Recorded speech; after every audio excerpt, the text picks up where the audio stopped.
বেশ, আসসালামু আলাইকুম। আমরা দেখতে পাচ্ছি আজিমপুর কবরস্থানের ভিতরে দৃশ্য।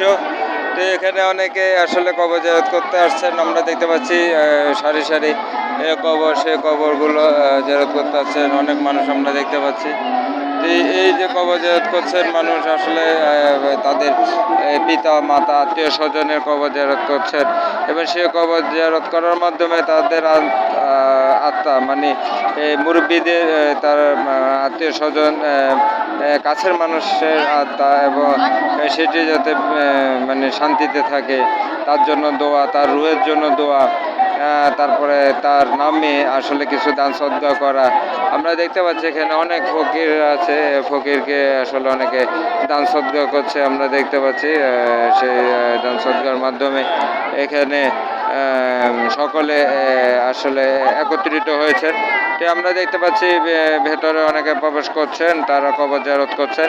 আর বাইরে তো আমরা দেখতে পেলাম যে এখানে ফকির যারা আছে তাদেরকে এখানে অনেকে আর্থিকভাবে সহযোগিতা করছেন। মানে যার যেটুকু সামর্থ্য আছে সামর্থ্য অনুযায়ী আর্থিক সহযোগিতা করছেন, দান সদকা করছেন এবং তার মাগফিরাত কামনা করার জন্য এখানে দোয়া করছেন। আমরা এখানে কবরস্থানে দেখতে পাচ্ছি অনেকে কবর জিয়ারত করছেন। তো এটি আসলে হওয়া উচিত। মুরব্বী যারা তাদের অনেক সম্পদ রেখে গেছেন, সম্পদ যারা ভোগ করছেন, সম্পদ যারা ভোগ করছেন, আসলে মুরব্বীদের জন্য দোয়া করতে হয়। কারণ তাদের সম্পদ আপনারা ভোগ করবেন, কিন্তু মুরব্বীদের জন্য খরচ করবেন না সম্পদ। সেই সম্পদ আপনাদের আসলে এটা আসলে কোনোভাবে আপনাদের গ্রহণযোগ্য নয়। আপনার সে সম্পদ আপনারা তাদের রুহের মাগফিরাত কামনা করবেন, দোয়া করবেন, তাদের জন্য দান সদকা করবেন, এটাই হওয়া উচিত। তো আমরা দেখতে পাচ্ছি যে অনেকে আসলে কবরস্থানে গমন করছেন এবং কবরে মৃত ব্যক্তির জন্য দোয়া করছেন। আমরাও আছি আপনাদের সাথে, আমরাও দোয়া করেছি।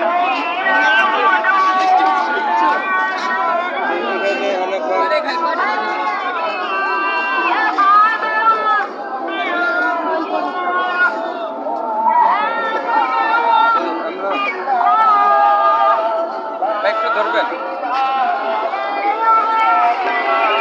ছবি তুলবো,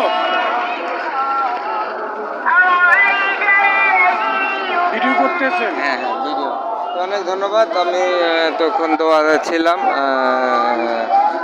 দোয়া থাকা অবস্থায় আমার ছবিটাও আপনারা দেখতে পেলেন। যে আসলে আমাদের সকলের উচিত দোয়া করতে হবে মুরব্বীদের জন্য। সবাই ভালো থাকুন। আসসালামু আলাইকুম রহমতুল্লাহ। সবাইকে সালাম দিলাম, সবাই ভালো থাকুন। আসসালামু আলাইকুম রহমতুল্লাহ বরকাত। সবাই ভালো থাকার জন্য সবাই প্রতি দোয়া রইল। ভালো থাকুন, সুস্থ থাকুন। আল্লাহ হাফেজ। তাওয়াক্কাল তো আল্লাহ।